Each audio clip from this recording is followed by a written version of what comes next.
Jubilee Hills election MLA election by election లో కాంగ్రెస్ అభ్యర్థిని ఓడగొట్టడం కొరకు 200 మంది రైతులము నామినేషన్ వేసి ప్రభుత్వానికి ఓ చెంపపెట్టుగా ఉండాలని చెప్పేసి మేము ఈ రైతులము RRR బాధిత రైతుల తరఫున కోరుతా డిమాండ్ చేస్తా ఉన్నాం. అదేవిధంగా రాష్ట్ర వ్యాప్తంగా సంగారెడ్డి, గజ్వేలు, భువనగిరి, చౌటుప్పల్, ఆమనగల్లు, బాలనగర్, వికారాబాద్ నుంచి కూడా ప్రతి ఒక్క అనేక మంది చాలా మంది ఫోన్ చేస్తా ఉన్నారు. రైతులు ఖచ్చితంగా ఎలక్షన్ నామినేషన్ వేయాలని చెప్తున్నారు. 100 నుంచి 200 మంది రైతులు నామినేషన్ వేస్తాం.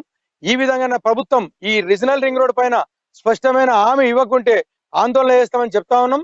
ఇప్పటికైనా దిగొచ్చి ప్రభుత్వం హామీ ఇస్తే తప్ప మేము రైతులను ఊరుకునే పరిస్థితి లేదు.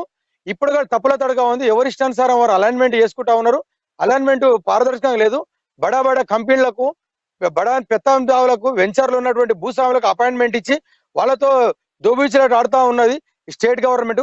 కేంద్ర ప్రభుత్వాన్ని కూడా 4 సార్లు పోయి కలవడం జరిగింది. వాళ్ళు ఇయ్యనని చెప్తున్నారు, వీళ్ళు తీసుకుంటారని చెప్తున్నారు. రెండు కలిసి పార్టీ ఆడుతున్నటువంటి పేద ప్రజల పొట్టలు కొడుతున్నారు. కనుక మేము ఇప్పటికైనా డిమాండ్ చేస్తా ఉన్నాం. ఒక్క భూమి RRRకి అసలు భూమి ఇచ్చేదే లేదని చెప్తున్నాం. ఒకవేళ నిజంగా భూమి కావాలంటే మళ్ళీ రైలు అంటా ఉన్నారు, 50 మీటర్ రైలు అంటా ఉన్నారు. కనుక మేము ఏ జిల్లాలో అయితే భూములు పోతున్నాయో ఆ జిల్లాలో భూమికి భూమి వెసులుబాటు చేయమని చెప్పి డిమాండ్ చేస్తున్నాం. అదే విధంగా ఉన్నటువంటి రైతులకు కూడా ఈ అలైన్మెంట్ మారడంలో ఇక్కడ చౌటుప్పల్లో ఫార్మా కంపెనీ, దివిస్ కంపెనీ ఉంది. జూబ్లీహిల్స్